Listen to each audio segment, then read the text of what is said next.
Come on.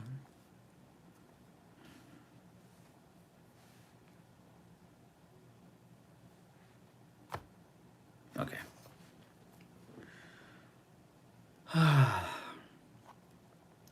Give everybody a minute to come in. I've got one person that probably might be Jerry Ann, or might be somebody who's just going to be a spectator. If it is Jerry Ann, I don't want to deal with any BS, um, because I'm done. Last night took a lot out of me, and took a lot out of me, but it also put a fire under me that, well, let's just say,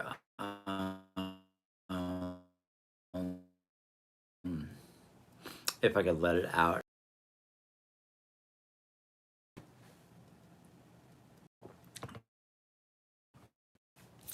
And if I have any problems with connection, all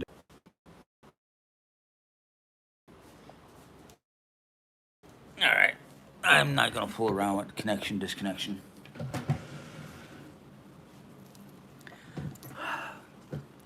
Oh yeah, that's gonna be a problem there with that glare. Let's see what it looks like on my end.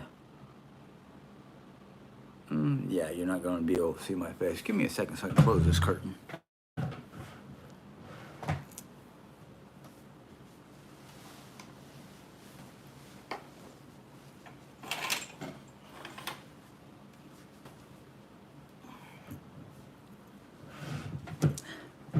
Hopefully that will cut some of the glare down. Now, I don't know how many of you saw yesterday's lovely live chat, which was supposed to be a one-on-one between Jerry and Mona. And that didn't happen for one reason or another on Mona's end. Jerry had to use my phone because I have that streaming service on my phone. But I will say, on my part, I am not the smartest tack in the shed, but I'm no dummy. And God, my glasses want to be so out of whack today. Let's just say that the way it sounded, yeah, exactly. It felt like an ambush, and that's what it felt like on my end too.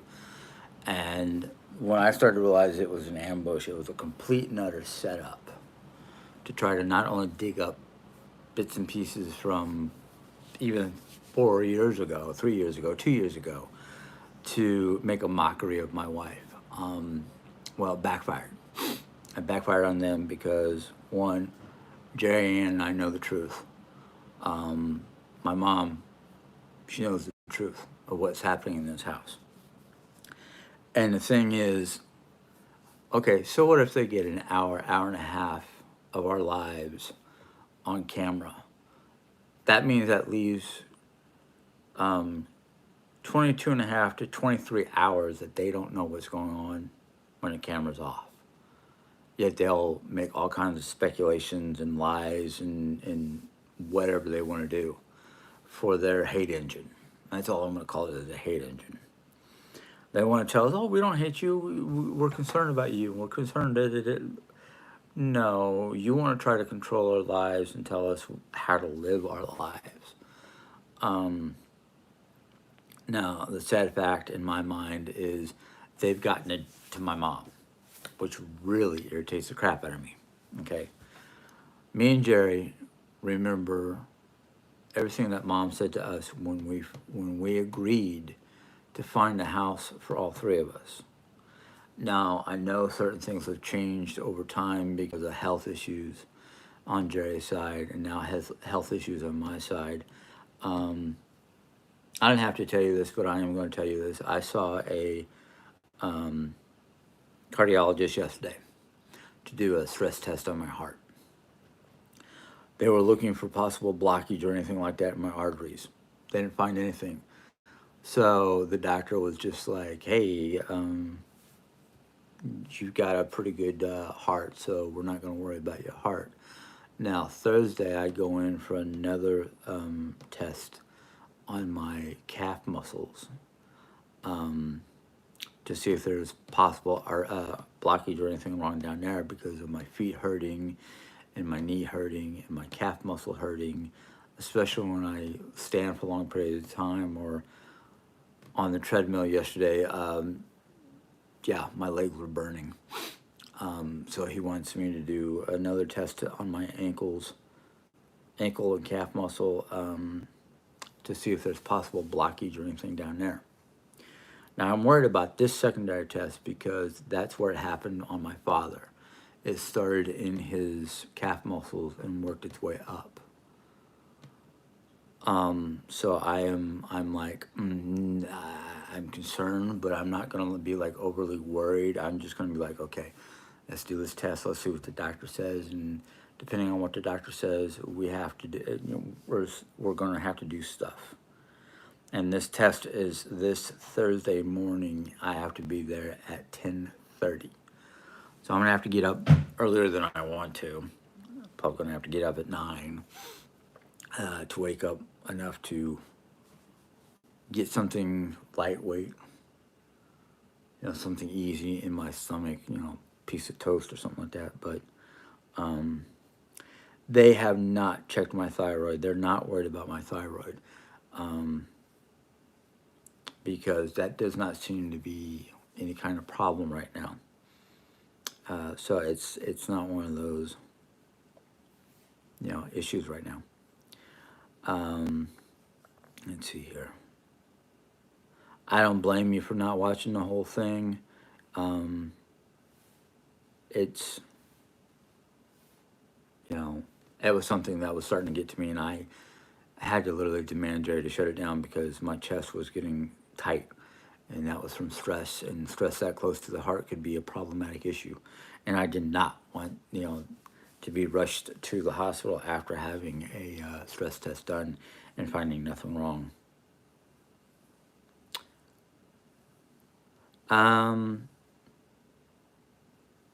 I don't know if I have all the symptoms for a thyroid problem. According to my doctor, I don't. I might sound like I have a thyroid problem, but that's not thyroid. That's postnasal drip from my my allergies and bronchitis are bronchial issues. Um, you know,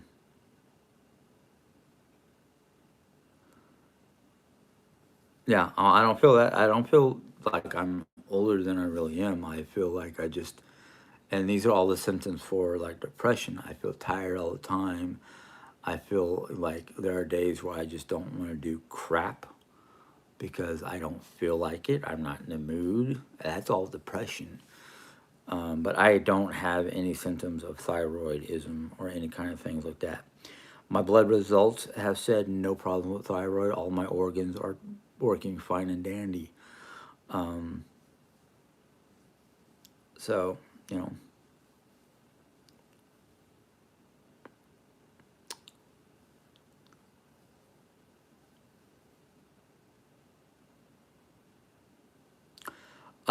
energy level that comes and goes. I mean, it really depends on how much sleep I got, my diet, but energy levels come and go for me, and it's not always about most of it. I feel it's depression. I will definitely say I do have issues with well, nowadays they call it bipolarism, which could be a lot of different things, but I know since I was 16 years old I have manic depression, you know um, and I can give you the history behind why that is. um, but if you've been on my channel, watching my channel since day one, you've heard me talk about my how many, within an 18-month period that I had four family members pass away, my father being one of them, and I was very close to my father. you know. But to have 4 family members die within, literally, it was like my grandmother. A month later, my um, no, it was my Aunt Helen. A year later was my grandmother. A month later was my father, and then Thanksgiving of the same year that the other 2 passed away was my Aunt Kay. You know, and my Aunt Kay was the strongest one because she survived strokes and heart attacks and stents and mesh, basically anything and everything they can do to keep her heart going. She's had it done. So yeah. Um,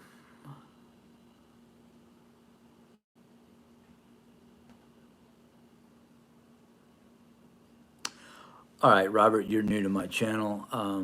That is none of your business. It's one of the topics I do not talk about.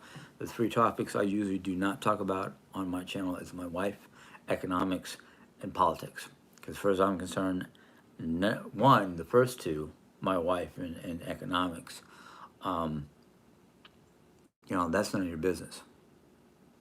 Finances and whatnot is none of your business.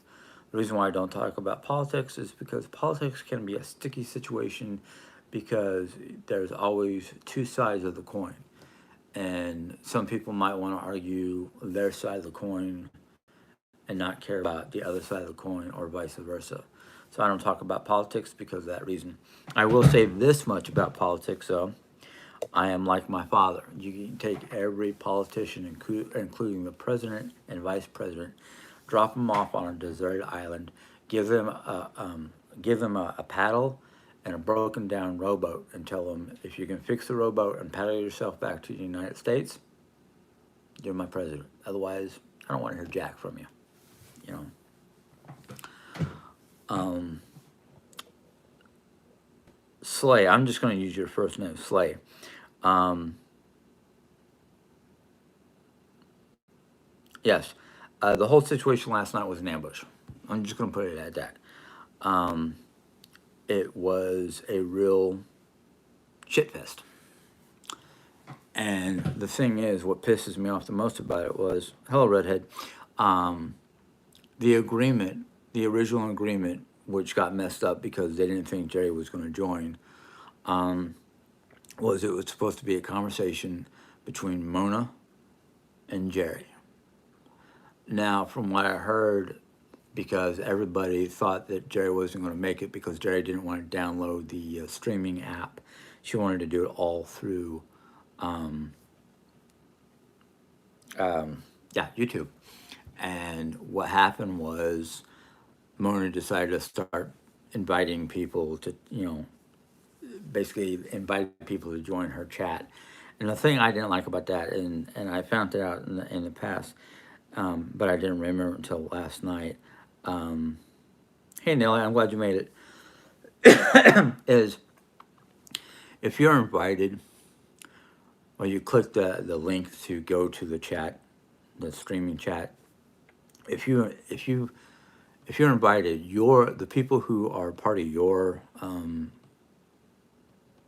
live don't get to come with you. You're basically by yourself with whomever else is in the room, by the invitee or inviter, I should say. And I was just kind of like, well, screw it. You know, I have it on my phone. I'll bring it up on my phone and hand my phone to Jerry. The thing is, I would have assumed that since it was supposed to be between Jerry and Mona, that everybody else would have just shut up. Because according to them, they worked until midnight the night before to create a list of questions. And the thing was, Mona wasn't able to ask half. I don't think Mona was able to ask most of those questions because the other people want to keep on butting in and putting in their 2 cents. And I'm like, first off, y'all are digging up information from years ago. So obviously you guys don't have a life because you're spending most of your time digging up information from the past, from like years ago, to use it against Jerry. I feel that was like unfair. because we don't know nothing about them. We have no way of digging up their past except for what we may have heard when we were talking to them civilly. Um, like I could have butted in and said a few things I know about um, Diane and her family. I don't say nothing about Diane and her family because, as far as I'm concerned, one, it's none of my damn business, and two, why talk about somebody else's life when I've got 52 years of life and experiences and adventures and travel because of my dad being in the Air Force. Three of my favorite years worth of memories are from Germany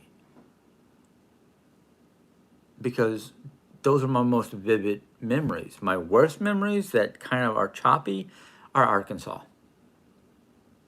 Now, I'm not saying I hate Arkansas, I'm just saying some of my worst memories come from Arkansas.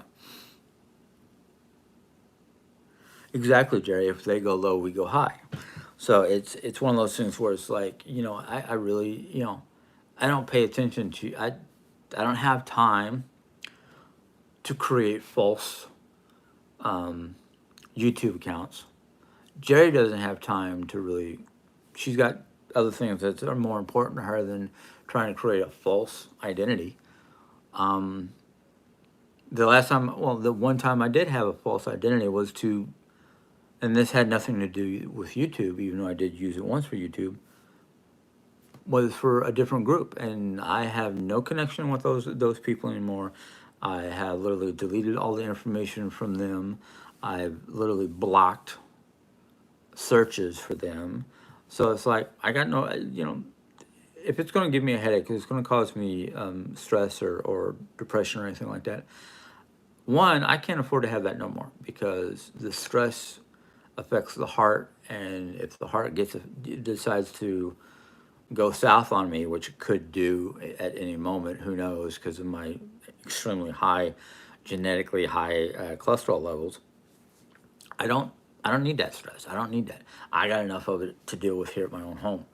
We're trying to figure out what's going on, who's doing what, and are we doing this? What are we doing? Are we moving? Are we fixing up the house? What's the get go? Um, and I'm just like, no, no, I don't have time to deal with a bunch of women who think they know everything about our lives when they know like a fraction of what actually happens in this house half the dang time. Um, and my thing is like if I decide that I'm going to do a live and invite Mona to my live, I am 99.9% sure that all the people who are there in my chat room, my live room, will be respectful. You know, they won't be jumping down Mona's throat. They won't be argumentative. But the thing is I know there's a lot of people that Mona is connected through via Joni and Diane, and if they come on my channel and start causing a ruckus, it's like, okay, you're out for 24 hours, you're out for 24 hours. Oh, you're really being a pain in the butt because you've got more than one channel. You're done. Because I'm done with these people. I'm so done with these people. When they start coming in here and causing problems on my channel, I'm like, bye. You've got a choice. You know, shut up and listen, or take your conversation back to your own channel.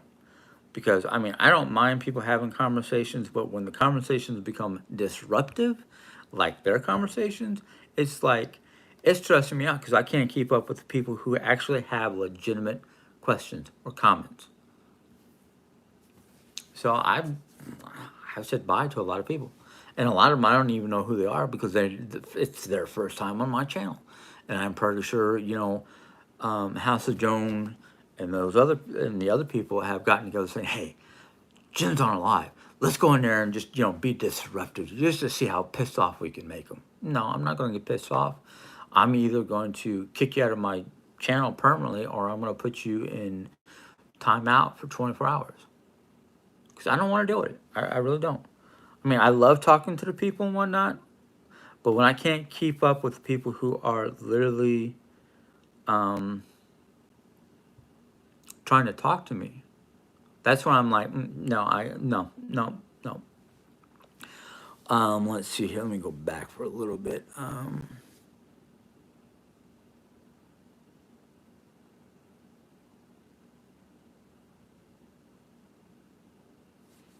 Well,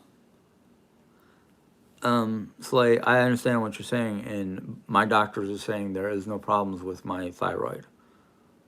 You know, I've told them how I've been feeling, and they're like, "Well, it's either your body getting adjusted to the medication because they got me on a bunch of new meds, or it's, you know, what caused you to feel this way? Did you wake up this way? Well, if you woke up this way, you probably didn't get enough REM sleep,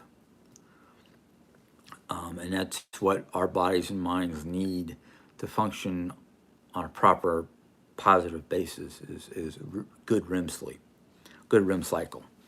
But I'm sorry. I'm going to listen to my doctors because I've had since I started doing my live or my channel, and since I'd say at least 2 3 years ago when Jerry got sick, and I was feeling tired and lethargic, and not really lethargic, just tired and not rested. It's because I worried about her. Now everybody's like, "Oh, Jim shouldn't have to, be a servant hand and foot, blah blah blah." No, no, I'm not being a servant hand and foot. What I'm being is adulting, not adulting, but a doting husband who's concerned about his wife. Just like I'm ready to do anything and everything Mom wants me to do for her. I've given up a lot.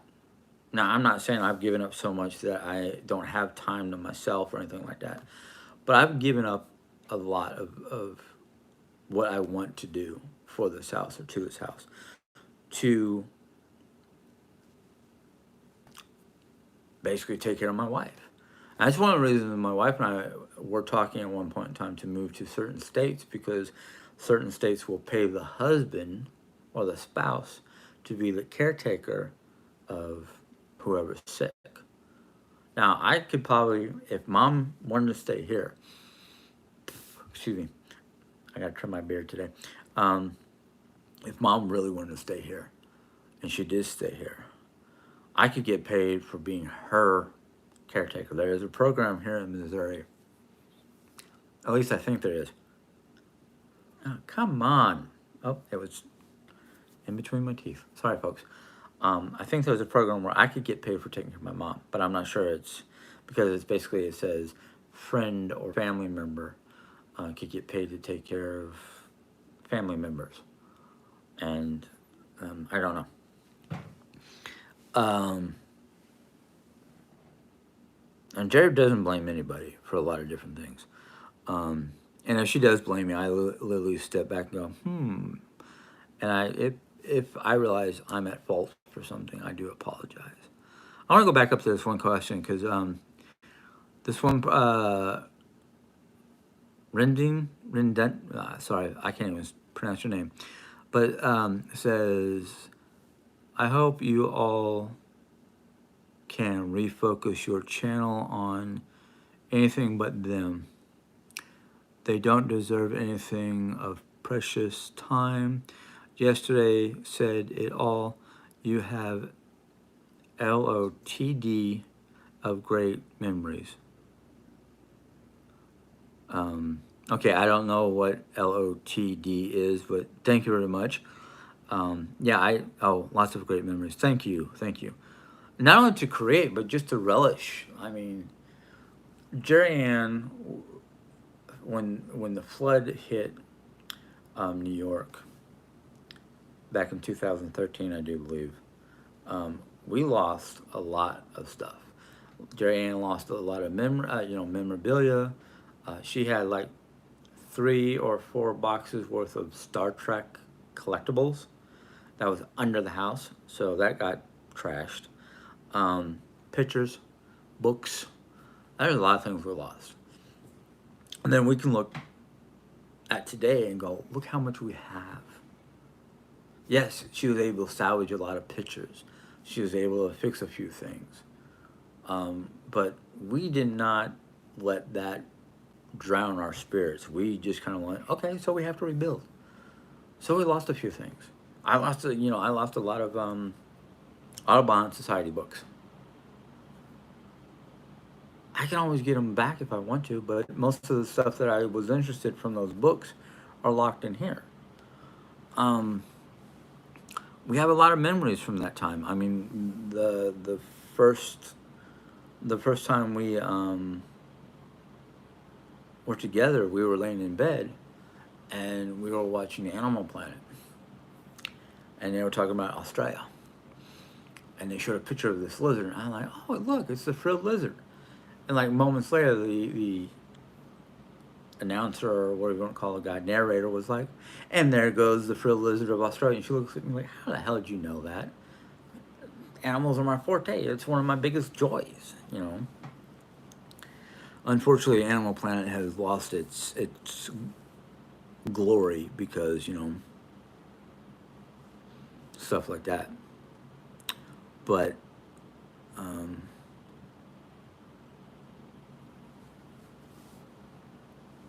I, I have no problems with stuff like that. What I have problems with is when people, and I've had this most of my childhood up until high school, call me stupid or dumb. Well, just because I have a learning disability, I have attention deficit disorder, I have attention deficit, what is it, ADHD. Um, so it's like, um, sorry, I have to go back for a question or two. This is a lot on you, Jim. I'm sure you feel overwhelmed. Jerry feels. Oh, we're all feeling overwhelmed. So yeah.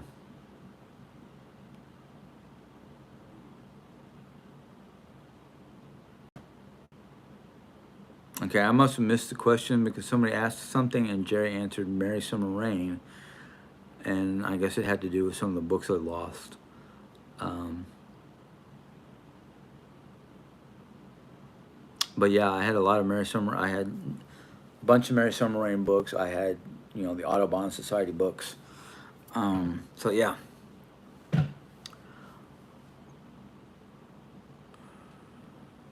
Yeah. Sandy, every time we talk about Sandy, I'm like, Sandy, that bitch. Because, I mean, all in all, we had a fairly nice living space and whatnot. But, well, that's the thing, Simone's girl. I was labeled by the military that way because they did not know how to handle, back in the 70s, they did not know how to handle children with mental issues like ADHD and ADD and hyperactivity, and so they labeled them slow or dumb, but I'm thankful for I'm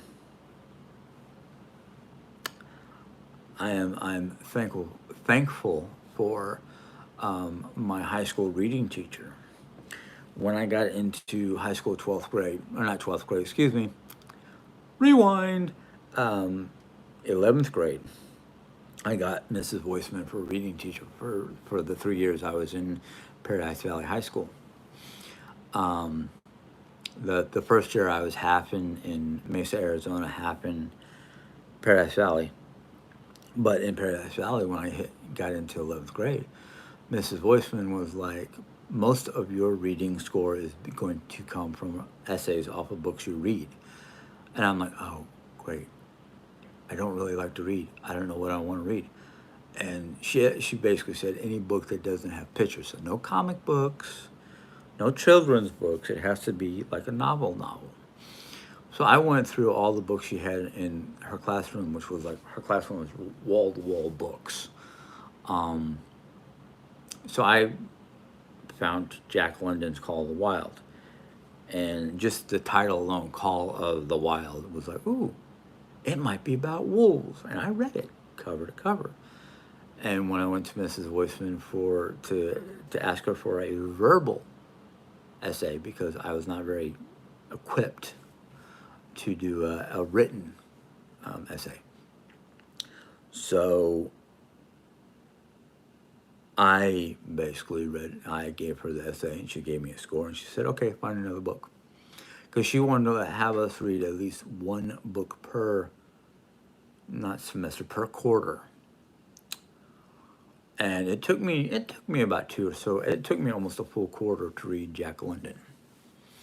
Well, I went out to the bookstore, B. Dalton Books in Phoenix, Arizona, at the Paradise Valley Mall, and I was in the bookstore like, what am I going to choose next? Okay, I can't be over there because that's children's books, pictures, no comics, no manga, no anime, none of that. So I was just perusing the book. So I was like toward the back side, and I didn't even know what section I was in. I was just looking at books, and there was a book. I mean, I walked by I started to walk by this book, and I stopped. And I turned and I looked at it, and it was like, wow, those are interesting colors, because they were like kind of like dark bluish, like stormy clouds. And it said on it, Phantoms Afoot by Mary Summer Rain. That was like number 4 of her books that she had at the time. So I picked it up, I looked at it, I read the back back area where it gives you a brief about the author and what she's writing about. It's like, ooh, ghost stories. And I took it home and I read it, and I read it within like half the time it took me to read the first book, because I was just like, literally eating up the words. And I mean, I knew about the same time I picked up this book that I was interested in ghost stories, true ghost stories, and that kind of stuff. And I just went, okay. And I took it to Mrs. Weissman, and she goes, I'm gonna have to take this home to read it because I've never read it. I'm like, okay, sure, no problem. She comes back within about a week's time and goes, okay, can you remember the book? I'm like, I just looked at the cover and go, yeah. And she gave me a verbal, she said, okay, give me a verbal essay. And I gave her a verbal essay that was just like mind blowing. And she just kind of looked at me and went, okay, go ahead and get a new book. And the next one was Spirit Song by Mary Summer Rain. And I read that. She had to take it home and read it. And by the time I was done with, I had her in 10th grade. So by the time I was done with 11th grade doing the same thing, reading basically the same type of material, she told my mother at a parent-teacher conference before the end of the 11th grade that I was reading college-level material. And I just kind of went, really? I was just reading stuff that I was enjoying, and it's interesting. To me, it's interesting. It's not your typical subject that most people will get into. But by the time I hit the middle of 12th grade, I realized I wasn't learning much more than what I've already learned. Nothing, it was all like, this is old news. This is last year. Why am I sitting in classes in 12th grade when I don't feel like I'm learning anything new? So I went to take courses for GED, and they have what they call a mock test. Basically, they test you to see what else you need to learn or what you need to focus on to get better at. And I took like the second mock test, and the instructor came to me and said, why are you in my class? Go get your GED. You don't need to be in here. You're passing everything I ask you to do. I just went, okay. So I can't remember. It was somewhere in January, February. I borrowed $25 from my mom so I can go get this test. I went, I did the test. And they said, okay, within a month, you should get your results. So during that whole month, I'm like, oh man, I failed. I know I failed. I'm gonna have to take this over again. I might as well just go back to GED courses. And by the time I was ready to go back to GED, of course, here comes this manila envelope with my name on it from the state of Phoenix, Arizona Educational Department. And I'm like, oh God, I don't know if I can open this up. So I like nervously pulled the clamp apart and ran my finger to disengage the glue and flipped it up slowly, pulled all the paperwork out of there, and it was upside down because I made sure I opened it upside down because I didn't want to like see as it came out. You failed, you fail, you come back in a month. Well, I pulled it out and I flipped it over and I looked down and there's the certificate. You've passed. The first try of doing the actual test. You passed. Okay, we're going to frame that. What's the result? And it's telling me high in math, average in English, high in science, low writing, medium or below level writing, above level reading, high level of science and geology and that kind of thing. And I'm just like, so the only thing I'm not really good at is writing. Everything else is above or extremely above average. So I just went, okay. Now what am I going to do with the rest of, now what am I going to do? And then other things happened, and I can go on, but I'm not going to because I don't want to be chatting about, chatting about the past ain't the problem. It's what's going on now in the present. And I I am like my past built a lot of character, and yes, teachers do make such a difference, especially if you get the right teacher. I've had plenty of shitty teachers, let me tell you. I'm gonna tell you about this one in high school. His name was Mr. Blackwell. Mom's actually taking it out, but she's doing pretty good. Mr. Blackwell was a German. He basically taught German. The thing was that he teaches high German, which is basically business class German. It's not the everyday German you have on the streets. Now, I spent 3 years growing up in Germany. My dad was stationed there from 80 to 80, latter half of 83, early 84. And the thing was, I learned it from the adults and the children in the village that we lived in, little village called Altley, which is above. If you find along the Mosel River, straight down south from where the Mosel and the Rhine River meet, there's a town up there called Koblenz. You go down from Koblenz and along the river, you'll see a town called Zell. Now you go up on the road from Zell, heading up north. You'll see a little town called Altley. Anyhow, hello Daisy. So I learned German off the streets, but I wanted to brush up on my German in school in America. Well, Mr. Blackwell basically failed me because I wasn't speaking his version of German, which is High German. And the argument I used to get into, and this is probably why he failed me, was we got into a big argument. I said, look, I'm not trying to tell you how to teach German. I lived there for 3 years. He was like, no, you didn't. I said, yes, I did. You can ask my mom. And I'm pretty sure if he said, you guys were never in Germany, my mom would have probably popped him one.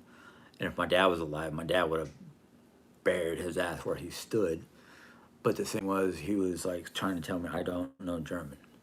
And I looked at him that particular day, and I cursed him out in German. And he looked at me like, where the hell did you learn that?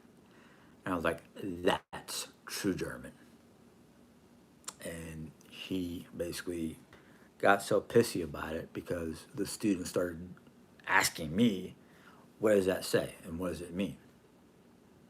And I would say, in true German, this is what it means, and this is how you pronounce it. He was getting pissed off because I was teaching German in his class. So he basically failed me, and I just went, no, you're going to give me at least a C minus because I could not do it your way. But if we went to Germany as a class trip, most of the Germans would be looking at you like, huh?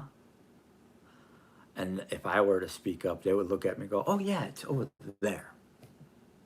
And they'd give me exact directions to wherever it is we're going. You know? But anyhow, that's just one of many experiences I had post Germany. Besides the educational issue with America and Germany is Germany, even the classes taught on base like it was an American school is 2 years ahead of American classes here in the States. So when I went to Germany, I got pushed back a year or two, and then when I came back from Germany, I was pushed back. Not ahead, but back. So technically, when I was in 4th grade, I should have been in 6th grade, and when I was in 6th grade, when I came back to the States, I should have been going from 6th grade to 8th grade, or at least 7th grade. But no, I was pushed back both times. And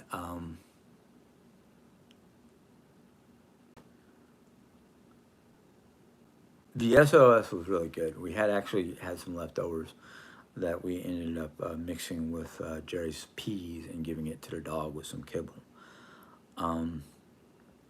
But life as it is,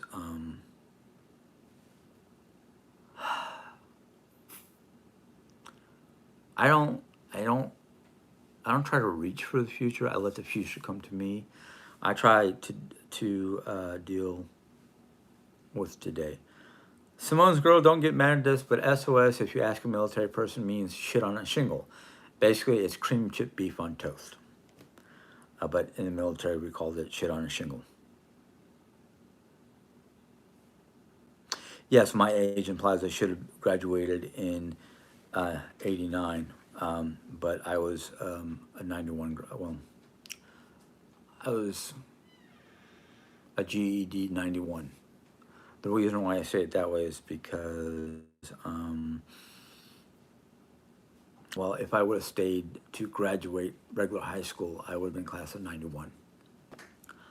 But I was too smart for school, got my GED, and floundered for a little bit until I kind of started my life. Because after I got my GED, it's like, okay, where do I go next? Do I go to community college, or do I get a job, or, you know, things that I was having trouble with at the time. But, you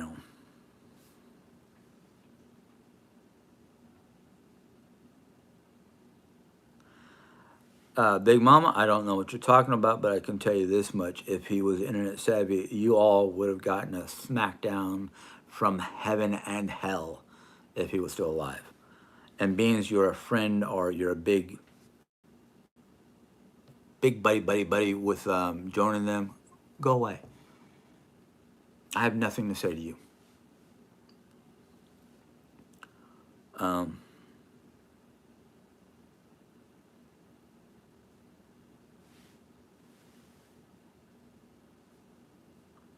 There you go. There's your answer, Big Mama. And Jerry doesn't even know my father, only knows stories about my dad.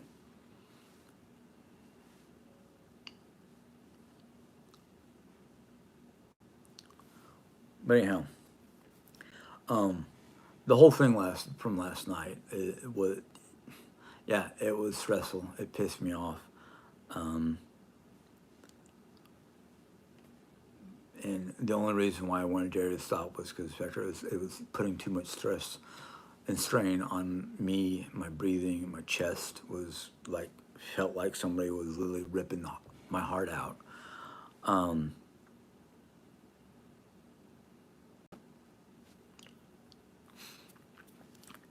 But that was the whole thing was a setup. And because when Jerry and Mona first talked about dates of being either Friday or Saturday, Mona pulled out. Now, whatever Mona's excuse is her excuse, and that's upon her. But to knowingly set a date and time for to either interrupt our normal morning session or whatever, um, the whole thing was a setup from the get go. Because Mona did not want to try to do it on YouTube, and there's a way to do it on YouTube without having that streaming thing, and you know, it was just pure bullshit, pure setup. Um,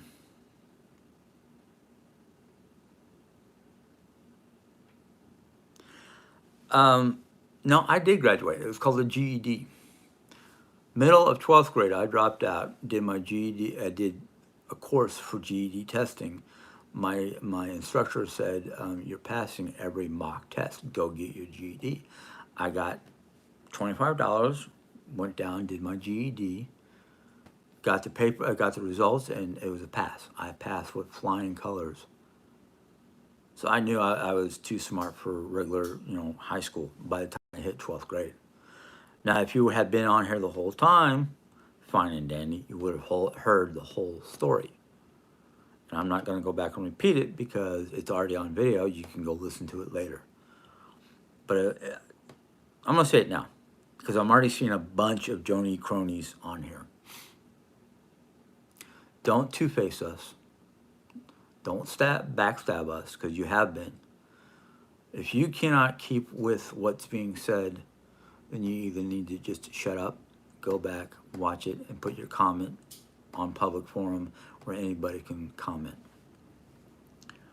Because I'm not playing this two-face game.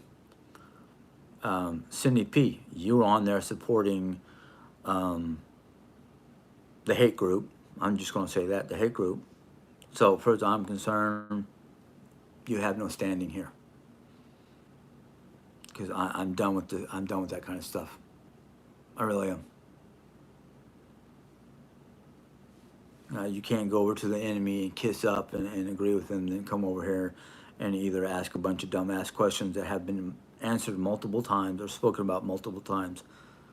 So, you either get your stuff straight before you come in here talking nonsense, or just stay out of my channel. Really, I'm done with your kind. Hello, Kim.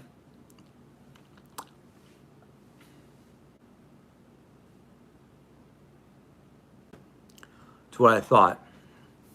I figured Diane was an instigator because she is the biggest instigator when it comes to hate groups. And like I warned Jerry, if Mona's not alone, if you got all the others in there, they're gonna jump on you like a bunch of rabid freaking rabid dogs, and that's exactly what they did.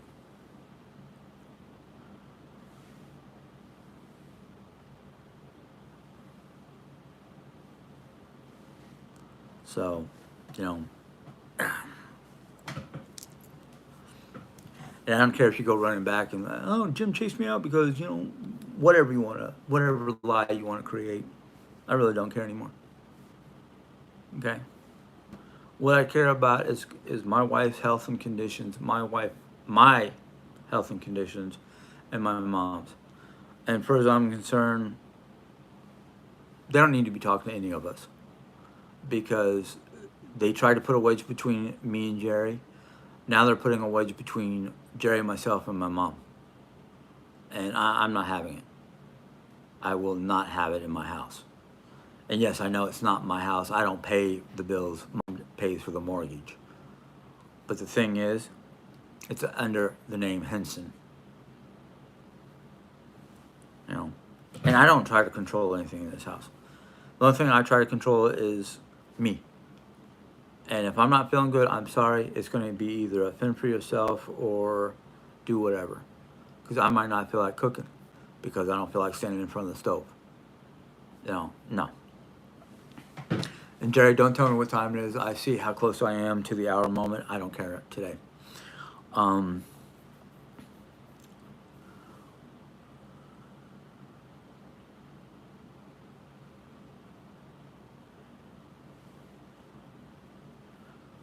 You know what? There's if lately with a lot of you who are coming in from there she is, House of Joan.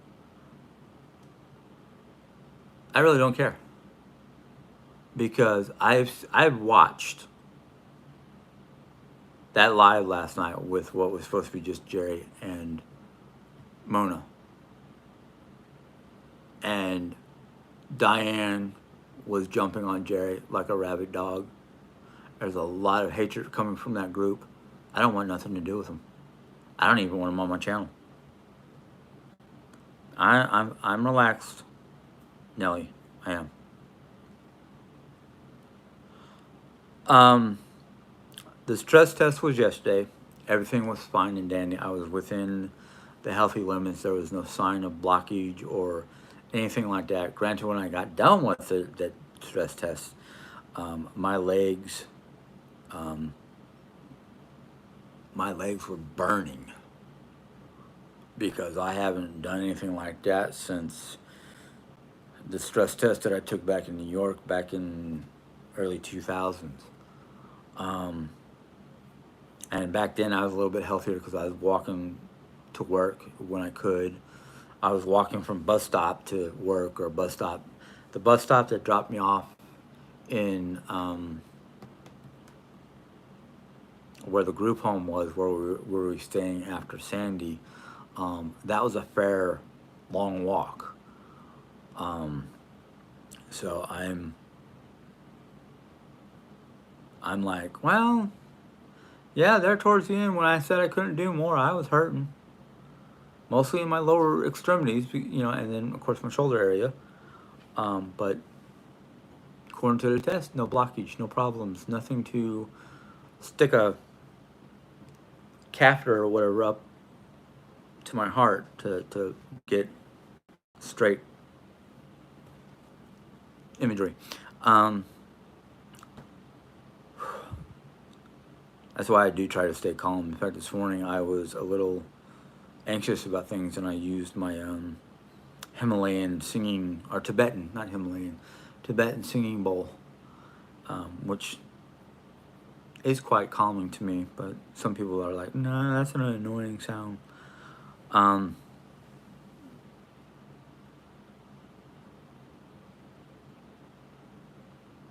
Well, you're right about that, Slay. There's nothing to get angry about. Um, well, see, the problem, and it was mostly from Diane, from what I could tell, was it was either a delay that what Jerry was trying to say and whatnot was getting delayed, and Diane thought Jerry wasn't talking, so Diane started talking, and that was like, no, no, we that that should never have happened. In fact, to be honestly, a lot of it shouldn't have happened. Um, I am. I'm just at that point with this whole situation that it's like, why do people that do not need to know, that don't know us, excuse me, want to invest extra time after our videos to dig up either false information or old information? Like they're trying to dig up the past, and I'm like, okay, yes, I remember certain things from the past, and I want to remember those things because they were good, fond memories.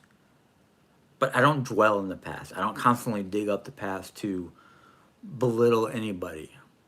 I don't take my time to try to dig up anybody's past.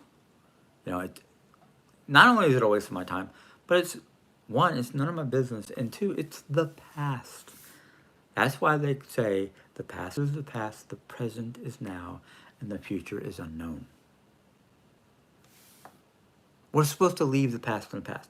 Granted, we are supposed to learn from our mistakes, but that does not mean to constantly dwell and dig up the past.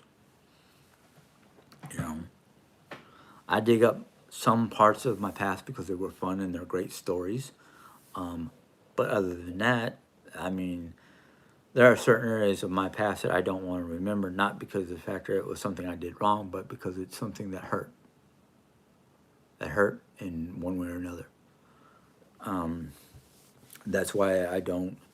The only reason why I bring up my father's medical past when he passed away, because of his diabetes and not keeping it under control, it reminds me, hey, unless you want to die tomorrow, just live like your dad did, not care about what you're eating, what you're drinking, what kind of food you're intaking. Don't worry about what the doctor says. Don't worry about your blood sugars, anything like that. No, I don't want to do that. I want to go down kicking. I am a warrior in my soul, and I am not going to go down without a fight. You know. Yeah, exactly. I used to walk that, what was it, 4 to 5 days a week, twice. So, yeah. So that'd be like 2 miles a day when I had to take the bus to go to work. Um, and I was, I worked hard. I used to put 120% of my energy into my job. You know, yeah, maybe that made it really hard on Jerry because I'd come home and I'd be exhausted from work, let alone the long walk. But yeah, um,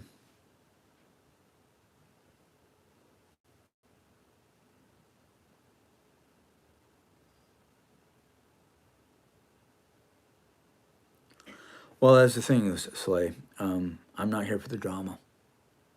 I don't need the drama, and I don't care if drama makes money or whatnot. But I'm not here for the drama.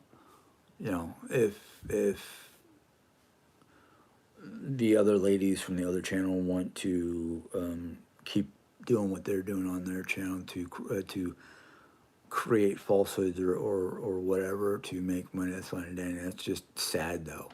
It's sad that they have nothing better to do except for look at other people's lives and just tear them apart. You know, they say they want to help, but well, their so-called help is actually driving wedges in between family members. They don't need to be in our business. Okay, I I'm just like, no, I'm not here for drama. Hello, Marguerite. Nice to see you. Yeah, Jerry and myself were posting videos practically daily until they started, you know, slicing and dicing and just tearing us apart. And I understand why Jerry stopped doing her daily vlogs. I stopped mostly because I forget to do daily vlogs, whatever. I've got more important things to do daily vlogs now that I have my wife's failing health, my health that's not good. I worry about my mother, because of her, her health. Um, I just, I'm not here. I was never good at drama. I never joined the drama club in high school. If I wanted to join any club in high school, if I didn't have to deal with Blackwell, I would have been in the German club.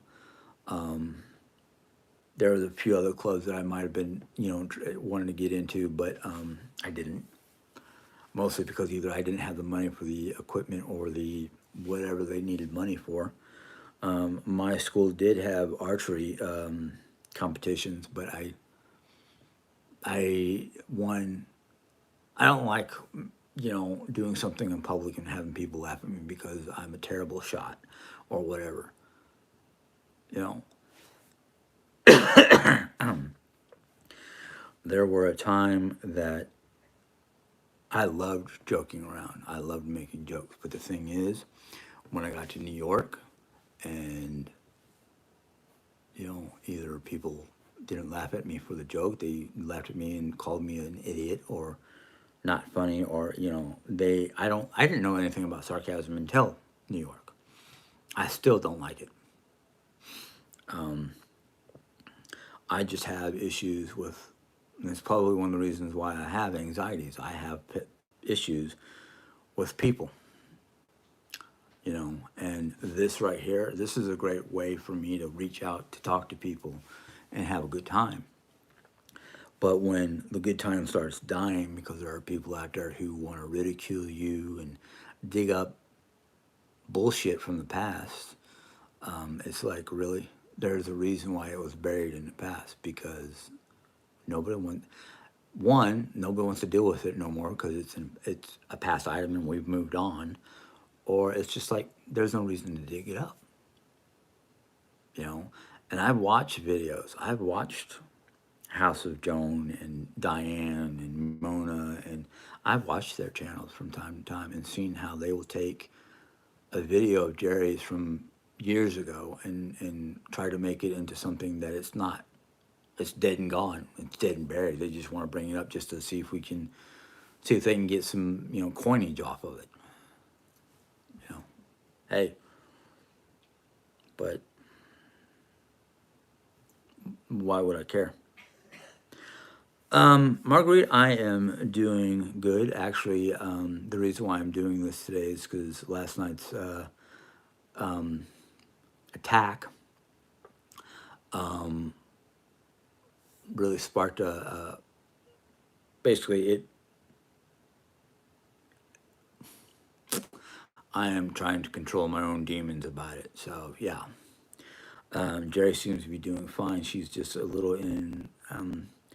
I don't know if I want to call it a melancholy or what, but she's there, but she's not feeling good. Mom, well, mom seems to be doing good, and her usual self, which sometimes I don't know what her usual self is anymore because of all the earwigs. Let's just say. And I know mom can hear me because she's out in the living room, just got up from her nap. But the thing is, this is the way I see it, and I'm going to put it out there the way I see it.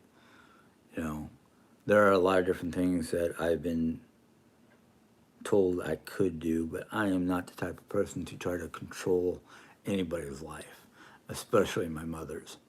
Um, and I'm,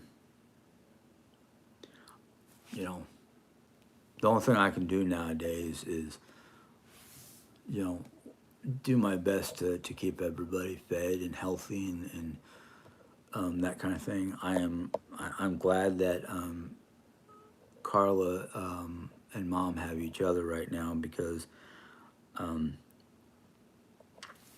I would rather mom communicate with Carla and tell Carla her hardships or whatever's going on because Carla kind of knows both sides of the coin.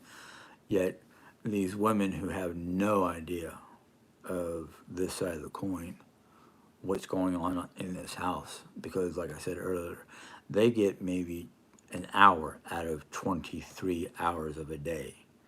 So they get 1 hour out of 23. So let's take away, let's say 10. So that's still 13 hours that they don't know what's going on in this house. The reason why I took away 10 is 10 hours for sleep. Because who's doing anything but sleeping and letting their mind go wherever it's going to go. That's still kind of up in the air, Nellie. She wants to, but the thing is I really, like I said to her last night or this morning, her moving out is her decision. It really is. But the thing is, I don't want her to because having her out of the house is going to be like, okay, how many hours can I spend with mom, and then how many hours can I spend with Jerry, and what's going to happen. I'm not worried about myself. I'm not worried about my financials, which I'm not going to talk about. I'm worried about health. I'm worried about how well mom is being taken care of. You know, yes, she's told me that she misses being able to come out here and find the right equipment that she needs to make her canned spaghetti. Um, and I'm like, well, ask. Yeah, if there's something you want to come out here and make for yourself, and you can't find the pan or the spatula or whatever she needs to cook with, ask. I'll point. I'll either tell you exactly where to find it, or I'll get up and go over and show her. There are certain things like if she wanted to get a saucepan right now. Saucepans are in the lowest drawer of a cabinet, and she has a hard time bending over because of her back. I wouldn't want her to bend over. I'd be like, let me get it for you. I'm not worried about my back. I'm more worried about her back. You know, there are just things that I worry about that people are like, oh, you don't have to worry about it. She's good on her own, blah blah blah. And I'm like, yeah, but she's got back problems. She's got mental issues. I've got mental issues. So we've all got some kind of. I mean, how many times have I walked into a room going, why did I come in here? What am I looking for? What am I doing here? You know, the thing that scares me the most about my mental issues is I'll get done cooking breakfast, but I'll leave the burner for the stove on, and then I'll be like, what's that smell? And then I'll look over at the lights indicators on my stove, going, oh shit, I left that on again. That's what bugs me about me. But I mean, yes, Mom's got a great memory. She's smart as a tack when it comes to trivia and things like that. But there are other things, like her short-term memory, which I have the same problem. I have issues with short-term memory. But it's one of those things where it's like, how well is she going to be getting cared for at a 50 plus or a senior citizen place? One place she looked at, she would have her own cottage. I don't know if she can smoke inside or outside, but she'll have her own little cottage with, I don't know if anybody comes around to check on them or comes around to do like linens, cleaning, that kind of stuff. I don't know. So for me, it's kind of like, okay, you're in your own cottage, great, you have your own space. What about making your meals, breakfast, at least 2 meals a day? Today, unfortunately, is only going to be one because I did not feel like cooking this morning and she did not feel like eating. I understand why. I understand why I didn't feel like cooking, because I just wasn't in the frame of mind to basically cook anything on the stove. So that's my fault. Me not cooking is my fault. But that's a rarity because I make at least breakfast for her every day of the week. You know, so everything else is just kind of like, okay. Night times when I make food, she'll eat food. She'll eat that. Once in a blue moon, I don't feel like making dinner. If I know ahead of time, I say, Mom, it's going to be a fin for yourself. You need to pull out ribs, or do you have like a banquet meal or something like that she can eat just by microwaving it. I don't want somebody else doing that. I would rather be the one to do that until the day she passes, and I'm not even looking for that day. No.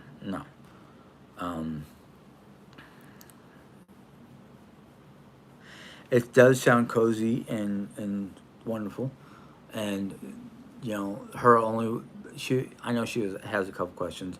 I'm hoping they'll allow her to get a cat. Now, she's not a dog person, so if they let her to get a cat, even better. She'll have some sort of company. Even though cats are a little like, okay, go away. I don't want your attention. I don't want no cuddles. Go away.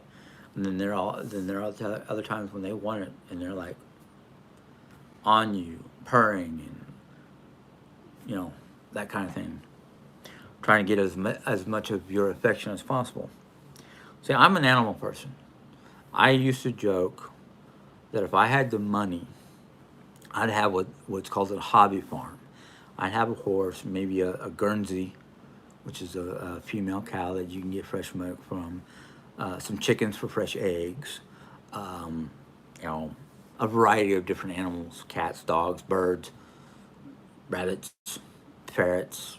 You know, I keep on watching these YouTube channels, and I know they're from overseas because there are some countries like, yeah, you can have anything as a pet. Um, I don't know where this guy's from because it doesn't say. This guy has like a pair of otters, and they are so cute, and the noise they make, the little squeaky noise and whatnot. I'm like, oh man, I want one. Can I get an otter for a pet? You know, that kind of thing.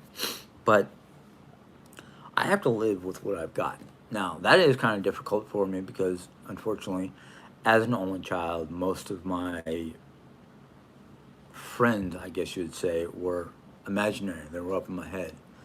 You know, I lived pretty much in my head in a fantasy of one form or another. And yeah, I'm going on to be 53. And guess what? I still do it.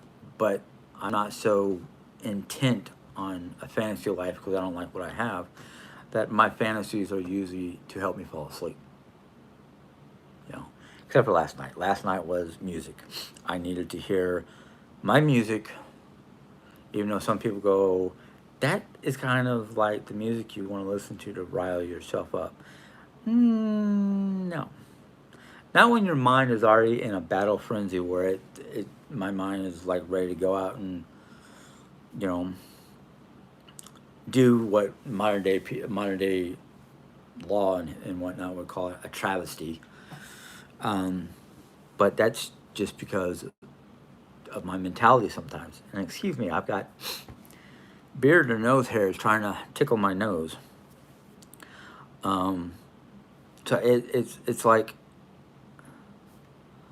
I look around and I'm like, okay, yeah, I can. If we fix this area and finish fixing up that area, and finish cleaning that area, and move that stuff to where it's going to go over there, and go into what's supposed to be mom's area and try to fix it up, clean it up, put the two pieces of furniture that we're going to move in there so that she can use it for whatever. We were thinking that the old buffet that we just now is kind of like a food snack bar, was going to go into one of the three rooms. I don't count the bathroom or the hall closet. Be her temporary cooking area, food area. I don't know what she was going to do with the old H cabinet that I have partly cleaned out, because what's not cleaned out of there is, okay, where am I going to put all these medicines, these backup medicines? Am I going to need to find a way to store them in the bathroom, or what? And if that's the case, how are we going to do this and that? And you know, there's a lot of things that are, I don't want to say on my plate, but it's part of what we're trying to do. We've been planning to do. It's just up until recently, I haven't been feeling like doing it. And I don't know if it's because I got down and depressed because we weren't moving to Colorado, or whatever it was that was basically causing me to drag my feet. Um, and yes, I do say it's all on my shoulders because to be honest with you, I'm probably the healthiest one out of the three of us. But it's not like Jerry's going, you got to do this, you got to do that, and you got to do it now. No. Jerry's actually waiting for me to go, hey, hon, I need help with this. Because I like to do things on my own. And when working with somebody else, even though that somebody else is a spouse or a family member, it's kind of hard to do that, because it's like either A, we get into an argument on how to do something or what direction it should go, or how to get it from one room to another room. And it's like, I'm done. I can't do this. You know, I'm like my dad. Once I get an idea of how it's going to get from point A to point B, that's it. I don't need any help. The only thing I may need is somebody to push or help me push while I'm pulling on a towel, or making sure that I don't rip something up as I'm dragging it across the kitchen floor. Um, you know, that's me. And I'm like, that's my father. That was my father. It was like, my father was like, if he needed help, he would let you know. Otherwise, just stay out of the way. I learned as a young child to just sit there with my father when he was working on putting something together or fixing something. Just sit there and wait for him to ask me to hand him a tool. And that's how I learned the different tools that we had at that time, which was claw hammer, ball peen hammer. I don't even know if we had a mallet. A variety of common and cross or hex, not hex, but flathead and whatever the other one, Phillips, flathead and Phillips. I knew different types of wrenches, um, so I learned that way. So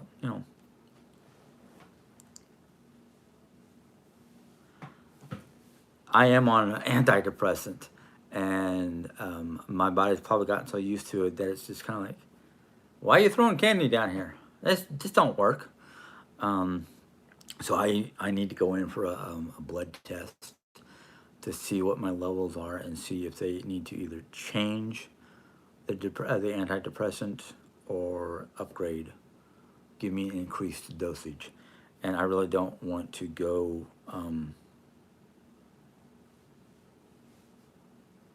I'm not on an antidepressant. I thought I was. Thought I had a medication that was supposed to be an some sort. I don't know if it was an antidepressant or I don't know. I thought it was. Well, maybe I have to talk to my doctor again because I know I was when I got out of the hospital. He put my that doctor put me on and some kind of either antidepressant or anti bipolarism. I don't know what it was, but okay.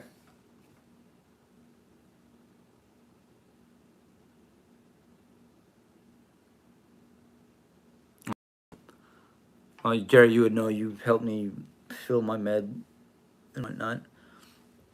So yeah, maybe I need to get on one. I don't know. I don't know how well they would work with the the current meds. Um,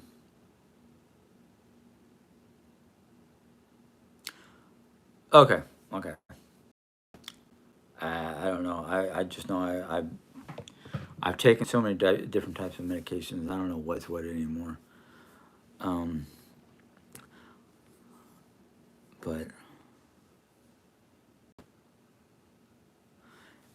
anyhow, thanks, Jerry. Um, the situation I have right now with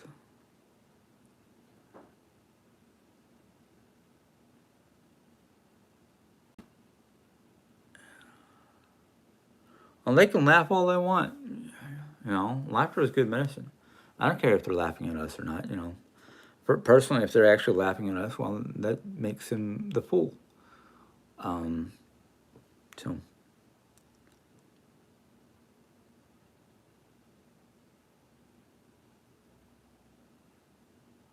oh, okay. I don't know. Well, yeah. Thank you, Shield Maiden. I'm hoping we can find something soon. Um,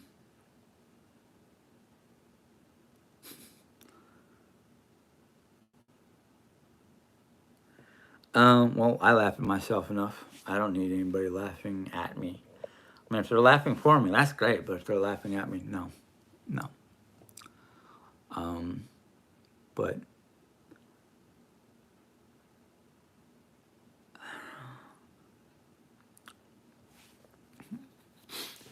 I don't. I'm starting to lose what I was talking about. But the subject at hand, last night's, yeah, whatever you want to call it. I call it a shit fest. But again, I think it should have been the way I that me and Jerry thought it was going to be one on one between Mona and Jerry with no peanut gallery. Um, I see when Mona was so adamant about having it on this live stream when they could have done it just the two of them side by side, which would have been better because then both parties would have had their people there. And I know if Jerry asked for people not to respond to the negativity or anything like that, I am pretty sure most of them would have stayed out of it. And that's all right, Nelly. I don't have a filter today, so forgive me. Luckily, what little of a filter I have is keeping out the heavier words. But are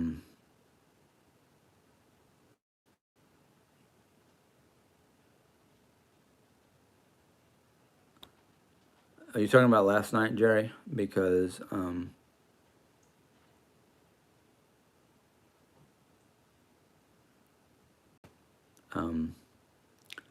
no, I know I should probably be on an antidepressant, but well, maybe my primary when I see them next can do that. But Jerry Oreo can come out and play if you can get her out. That's if you can get her out. Don't try to do it on your own because I don't want you to hurt yourself. But I'm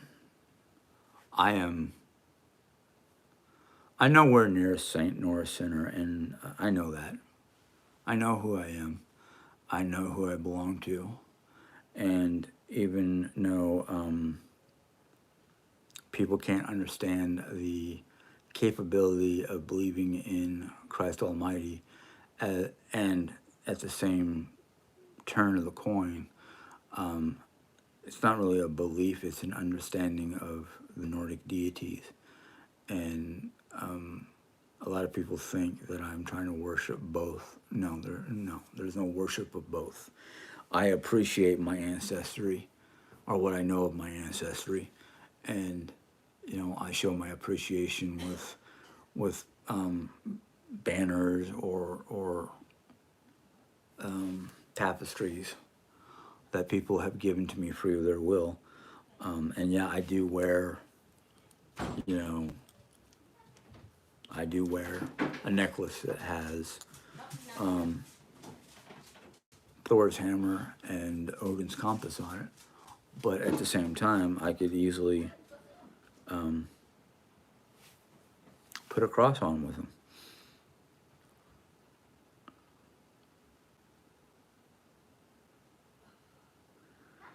Margaret, if you're signing off, have a good day. Take care.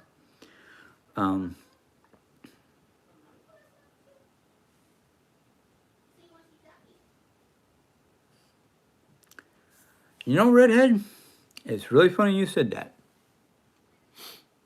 Because, yes, it did. And they told us the phone number, because we thought it might have been one of our neighbors. But no, the area code was upstate New York. Guess who lives up there? Diane.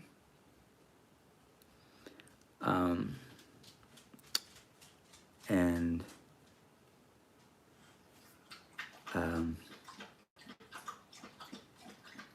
I'll see you soon, Margaret. The thing is, they didn't come until after we were done with the whole shebang. And according to the police officer, basically, there was a report of screaming. The only one screaming was me because I was having stress issues that was starting to hurt my chest.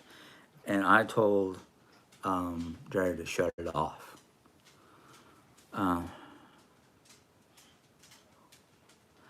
She could have been on the chat and still called. So, but the thing is if she called 911, it would have shown up on the call where the call was coming from. Now I know nowadays, because we have a lot of people with cell phones and they don't change their prefix like me. I still have Long Island prefix, you know. And that's because Jerry didn't want to change our numbers because of all the people that she has back in New York, and it would have been easier to leave her number as is instead of changing it. I wanted to change my number because I had no reason to call back there.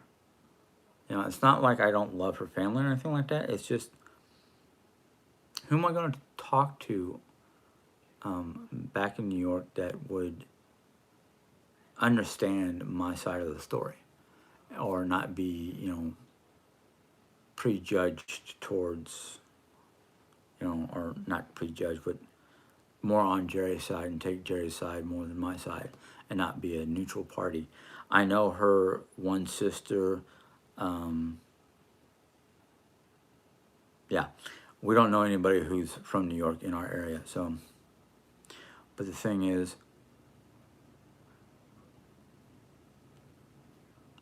it's like, I agree, when Jerry gave me the reason not to change my number because of, but when we added Mom to our plan, we were here in Missouri, and she's got all her people and contacts from Missouri. So we just kept the Missouri prefix that she has. So besides that, okay, I watched part of last night's live after we got off. I watched him. Diane herself was laughing and joking about that. She called the police to SWAT them. That was her words. So that's how I know who called. Besides that, the only other person that we know in New York is Nellie, and Nellie would never call the police on us unless she knew it was an actual event that she needed to call police about. Okay, so, you know, who else would call the police that we know about in New York? You know, but because of the prefix was in a New York area that was nowhere near Nellie, it had to be Diane. Simple deduction. Problem is, their idea of deduction is taking old stuff that is no longer a necessity. It's no longer part of our life. It's done. It's over with. That's why it's called the past. To try to basically create falsehoods or information that is not true about Jerry Ann.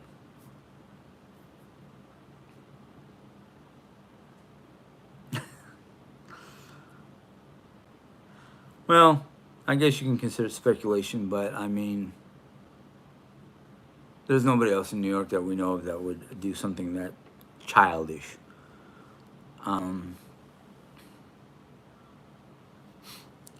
Yeah, well, the number didn't sound like what she had on her phone. I think she checked. I don't know.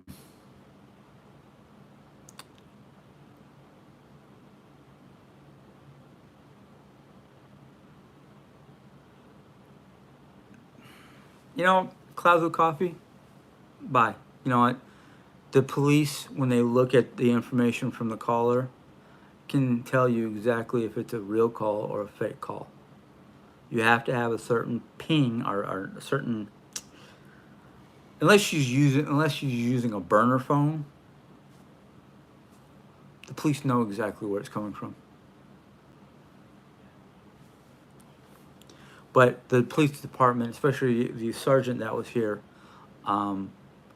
he dealt with one other time that we got swatted. He knows Jerry Ann from working with her when she was a 911 operator at the police department.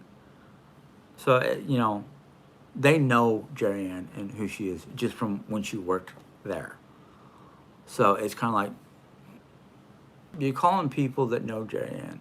Granted, it is their duty to go out to check, but when they come to the house and they're like, yeah, okay, it's probably a false call, let's just make sure. The sergeant knew it was a false call, so he talked to us, you know.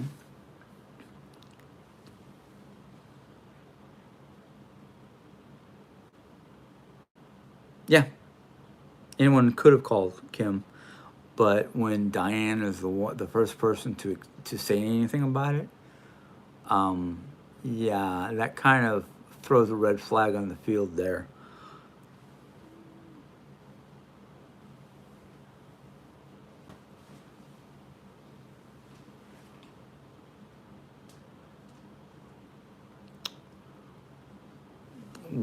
What information are you talking about, Shield Maiden? Because I don't put all my information for everybody to look at.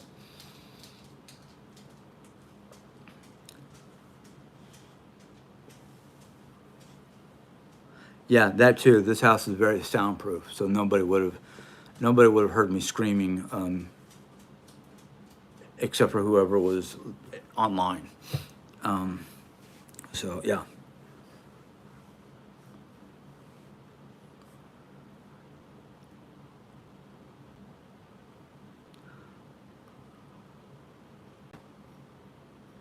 but the thing is, if you use a burner phone, it doesn't show location, and the police will instantly know it's a burner phone because burner phones don't have tracking. So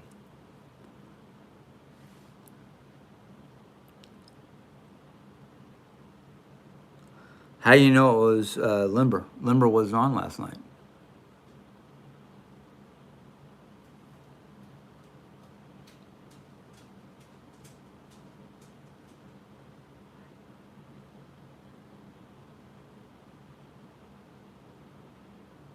Yeah, and burner phones don't have the web or webbed, whatever, weebed. um,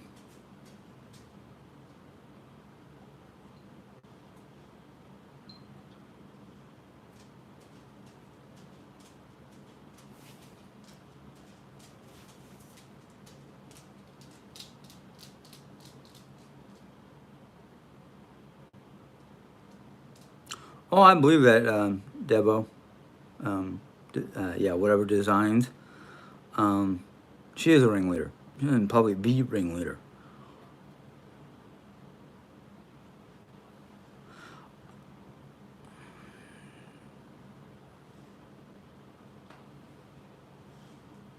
Well, being it is what it is, Shield Maiden. The thing is, these police officers who are coming to look at a false call with false information when they could be out there getting a real bad guy, stuffing a drug cell, you know, patrolling the college, making sure there's no problems, even though the college has their own police force. You know, these men did not have to come out to our house because somebody falsely called in a report that nobody outside of this house would have known was happening. So whoever did it was online when it happened. And I don't care. I really don't. I don't care who did it. The thing is that whoever did it, well, let's just say, if it became a severe problem, it's an FBI issue. So yeah, you know.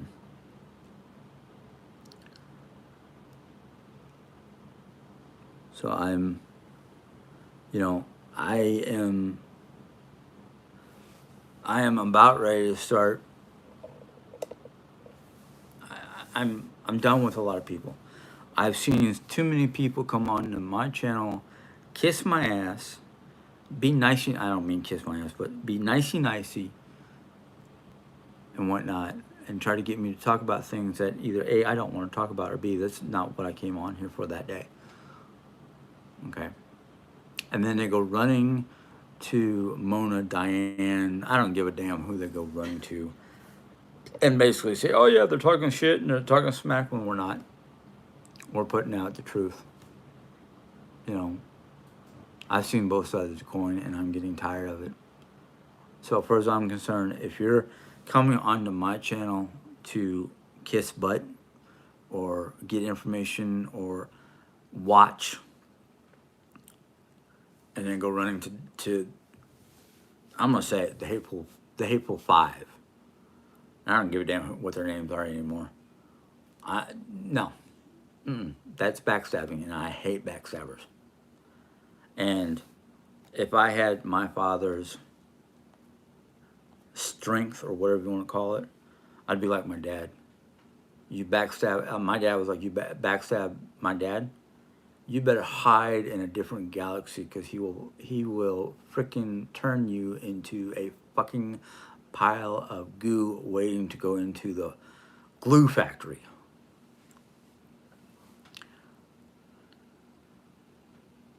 Well, that's what I'm trying to do, is clear my house so I can have a clear mind, but I'm having problems. Um,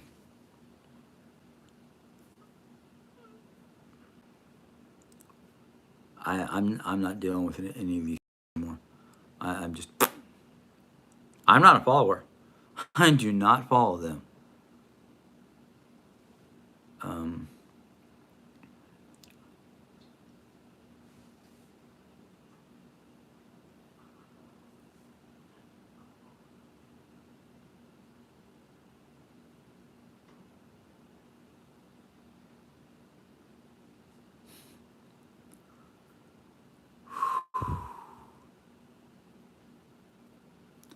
I don't think she would, Kim.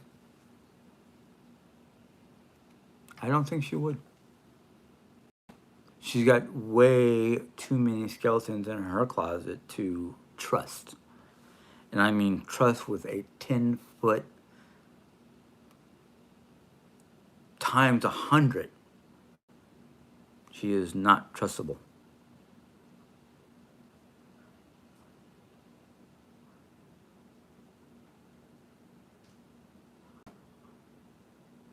KS? Kim, are you drinking their Kool-Aid? Because you sound like it.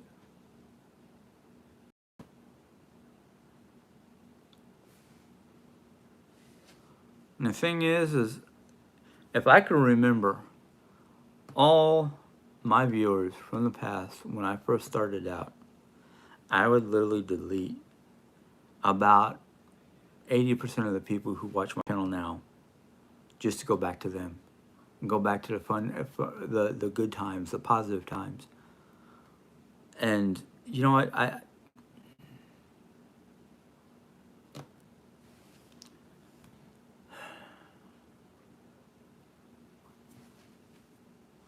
Because I am getting sick and tired of all these people who, one, want to dig up the past, and two, want to be a double sided same face coin. Basically a trick coin where no matter what side you look at, it's the same face or the same image.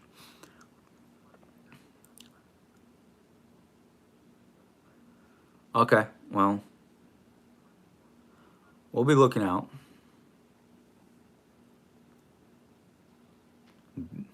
But I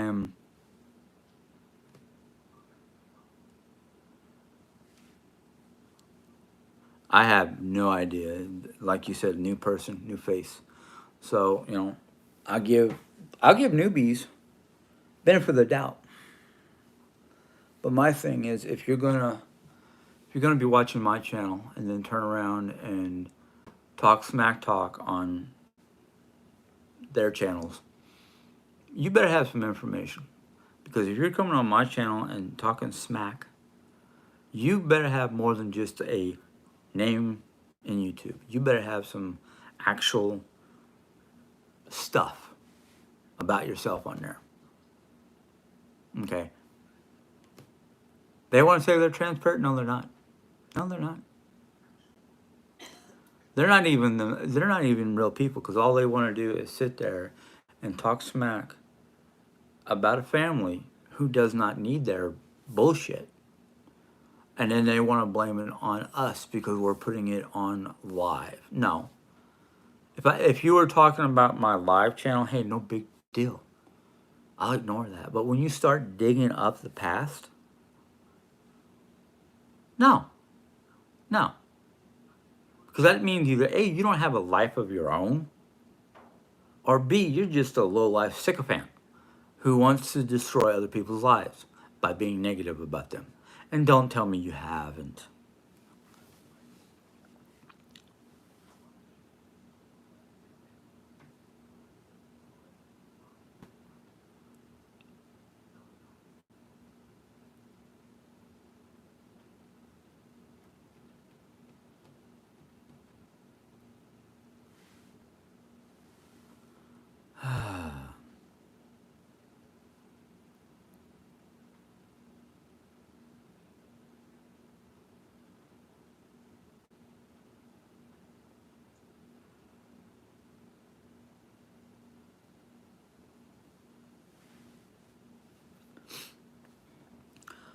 But, I mean, last night's live showed their colors.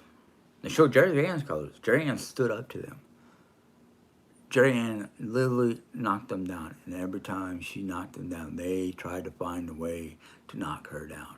But she rose above their level, that it's pathetic that they're still trying to cause problems with us.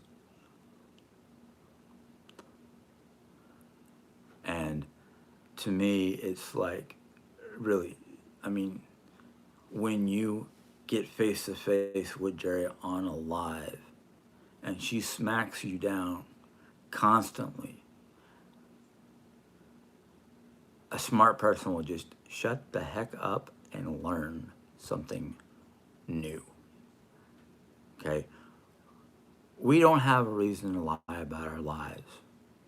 We don't have a reason to falsify medical information, medical records, her pictures or whatnot while she was in hospital. We have shown you evidence of the truth from the medical department, and you want to say it's false documentation. It's a lie.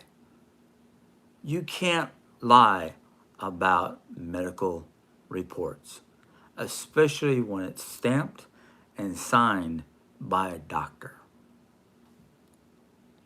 Yet you want to say it was false. If I were to do the same thing with my medical reports, you would probably say it's false. Because you think all we do is sit here and create stories and lies and whatnot for a couple pennies, a couple dollars a video. No, no. There is no falsehoods on our side. Yet I'm seeing falsehoods and digging up old information that means nothing. Okay? It's in the past. But even after being shown the information by Jerry and myself, you want to call it lies. I call you guys liars because you want to call me a liar. Because you don't live here. You see 1 hour out of a 24-hour day. Sometimes it's an hour and a half. Right now, I'm going close to 2 hours.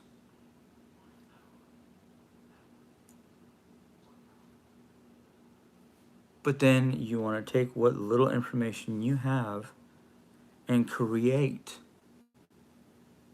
stories or falsehoods or whatever you want to do with it when you don't know the whole truth. You're making up your own narrative, your own truth. Why would I want to deal with you? Why would I want to deal with you? I'd rather deal with people like Ethel, Nellie, Bluegrass, Sheila. I'd rather deal with those people. Marguerite. Let's not forget her.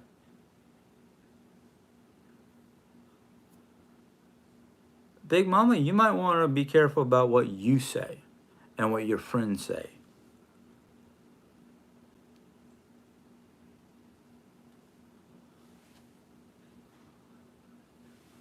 Because the internet is a two-sided street and then some.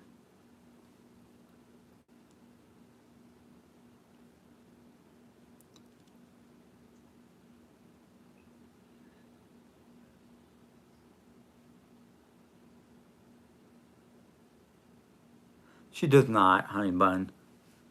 I don't know where you're getting that from, but you're reading it all wrong.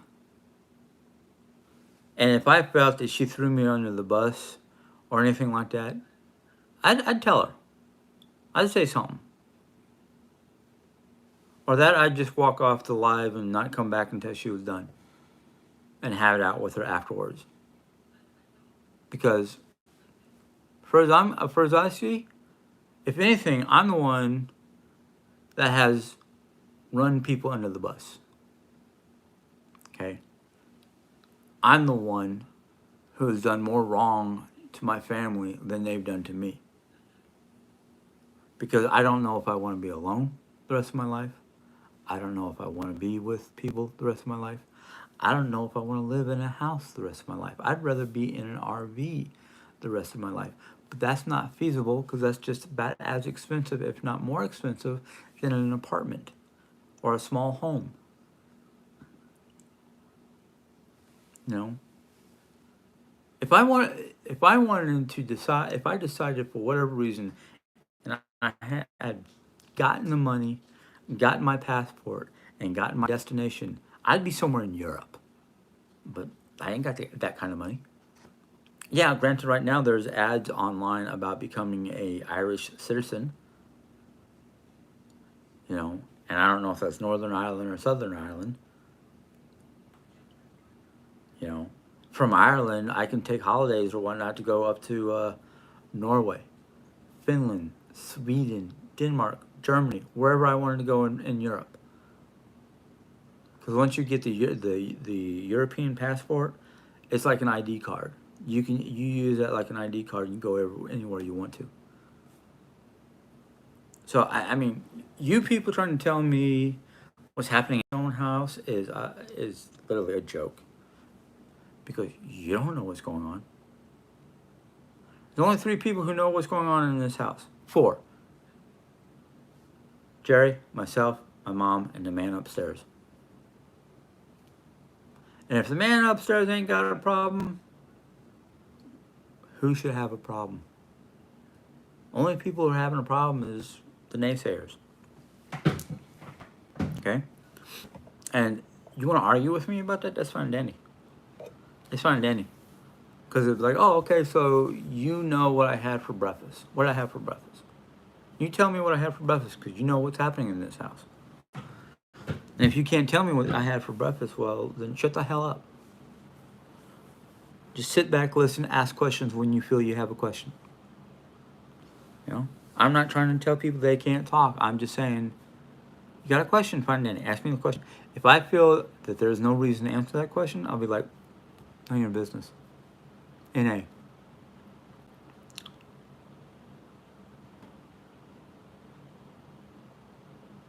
Well, we don't talk about the guy in the attic because, you know,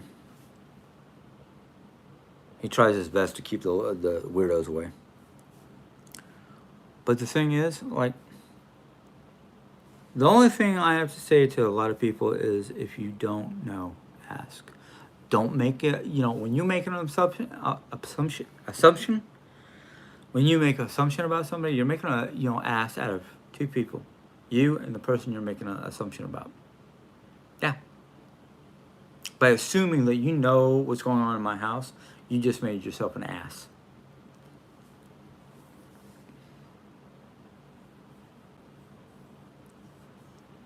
Nah, we just throw up a cat or a child or, you know, whatever we can availably give them just to keep them happy. No, we don't. Um, I just hope the person opening the attic doesn't start talking back to me because then I'll be like, yeah, time for me to leave. Unless this conversation is interesting. Um,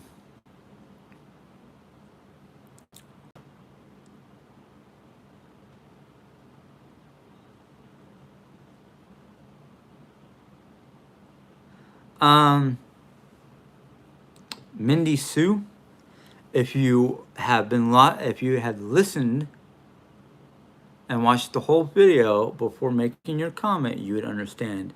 Yes, I do want my mom to be happy. I will just worry on how well she's being taken care of. And if I feel she's not being taken care of properly, I don't want to do it, but I will be more than willing to forcefully remove my mother from that facility.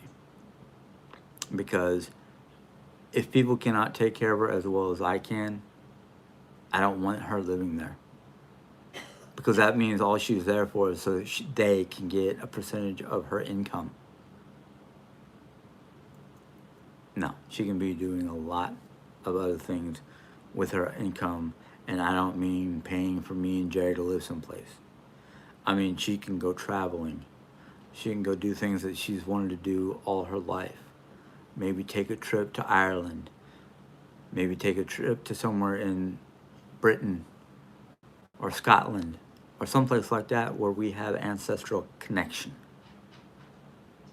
I'd rather her spend her money doing that kind of stuff than giving it to a facility that's not taking proper care of my mother.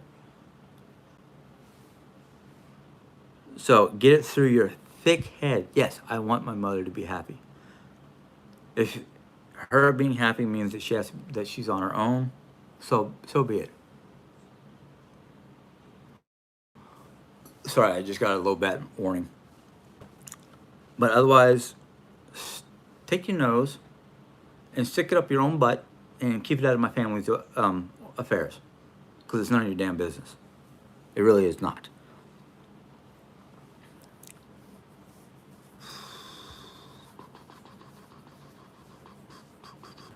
Thank you, Ethel, and I'm glad you're here. We do appreciate your viewership and your friendship more than the viewership. Your friendship is more important than a viewership.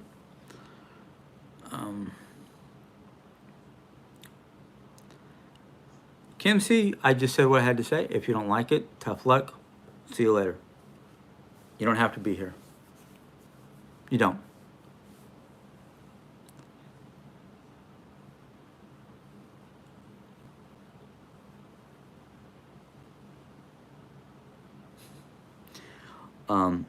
Actually, Nelly, I am being really nice because I could really let my demons out and let them have fun and tear people apart.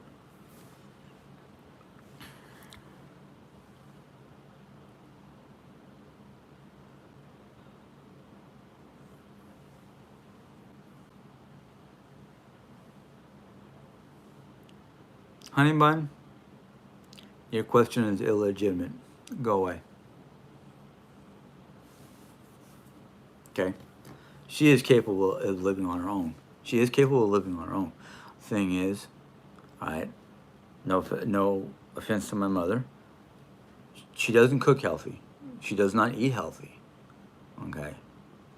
Her memories are waxing and waning.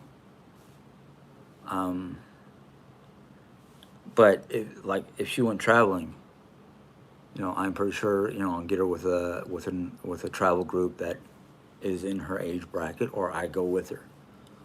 But the point is, it's up to her what she does with her money. It's up to do what she does for her happiness. I just will not. Honey Bun is also a new subscriber. I figure as much. She doesn't know enough. I don't trust other people taking care of my mother the way I feel my mother needs to be taken care of. I would literally rather her have a live-in medical companion to watch over her, 24/7, than her being in a facility that I cannot keep an eye on what's going on.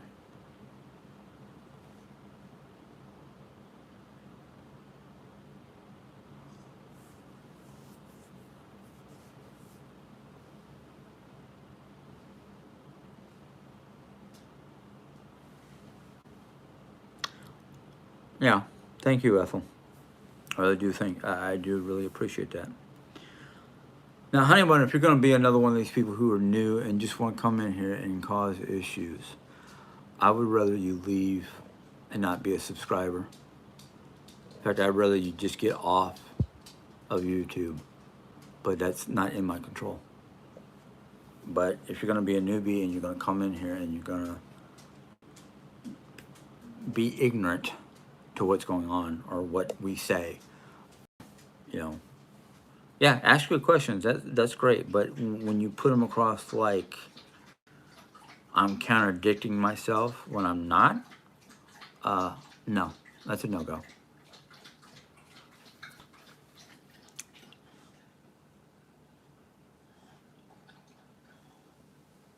I know it's how that one's out. But the thing is, your comments and your questions are, well, I'm going to say it, unnecessary and ignorant.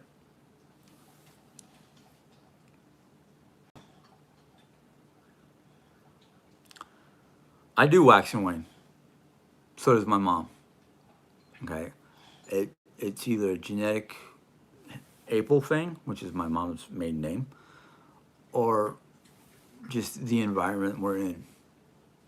You know, and unfortunately, the environment we are in, not just this house, but this state, especially this state, because there are other states that take care of people better. If Jerry Ann and I decide to move to um, the Carolinas near Duke University, or back to upstate New York, where she'll be closer to medical facilities that cater to her medical needs. You know, I've I think Carolina would be a good state for mom as well.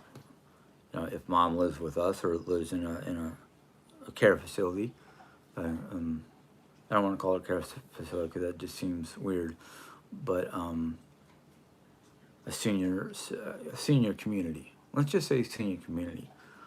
I think that would be good for her. You know, and she'll be close. She'll be close to us.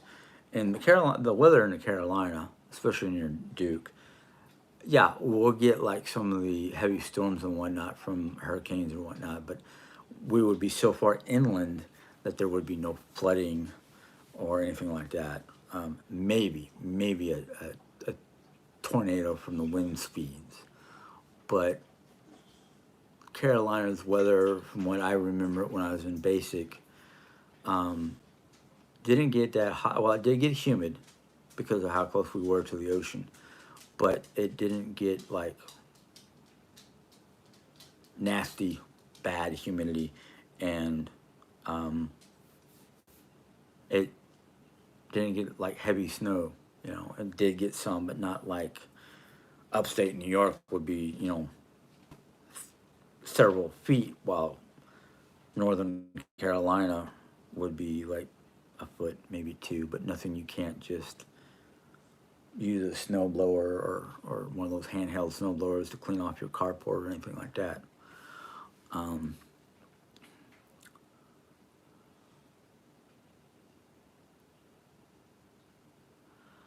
I need to go back and I need to get my prescription. I need to sit down and talk to my new primary and see if I can get on some sort of antidepressant or bipolar medication. Because I was on at one point in time a bipolar anti-anxiety type medication. So yeah. Oh, I am on bipolar. Am I or am I not on bipolar? You're confusing me. Um, but the if I'm on it, the dosage is not heavy enough. You might have just saw my mom walk by. Um, I've been trying to take care of myself. Bipolar and antidepressant are different. Okay, or okay. So I'm on bipolar, but I can't get that straight. I'm on a medication that's supposed to be helping me mentally, but I think the dosage has gotten to the point where it's no longer effective. So like I said, I have to. I think it's next week we see our new primary, and so I can talk to her about the bipolar not antidepressant, anti anxiety medication. That's what I wanted to say, anti anxiety, because yeah, antidepressant is different than bipolarism, but bipolarism is what they call manic depression nowadays, or something like that. It's changed since I was first diagnosed as being depressed back in the late 80s, early 90s. Oh, so I'm on that too. So, um, I don't think I have much anxiety lately. It's more, more the bipolarism. But anyhow, I have been on this for 121 minutes. It is getting close to 4, and I need to either decide to do something around the house or whatever. Okay. Treats highs and lows, just not just lows. Okay. Yeah. Um,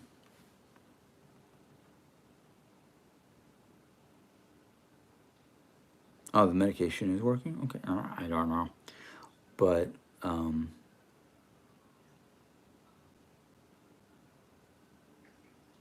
I don't stop any medications unless the doctor stops them for me. I did for a while stop one medication that was metformin. Not is it metformin?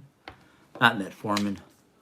The meloxicam for pain because I didn't feel it was working as well as taking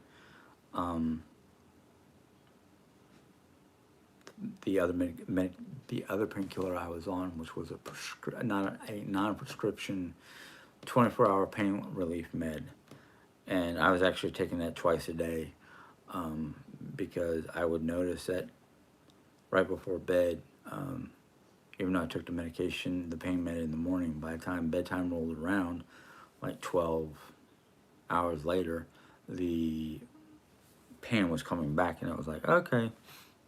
But anyhow, I want to get off because, like I said, I've been on here for a long time. I wanted to be on here for a long time, but I am running out of steam mentally. And sitting here like I have been is starting to hurt the back of my neck. So I was like, okay, I need to sit in a different position or something like that.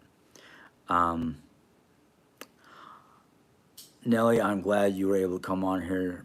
I did send you a text message to let you know. I will try to do that next time around. Hopefully it's working. For the rest of you, I am glad you were here. And like I said, if you want to know something, ask a question. Just ask a question. Don't be snide about it. Don't be, just try to ask a question in a neutral format. So I'll see you guys later. Maybe Thursday after my other test. So until then, see you guys later. Bye.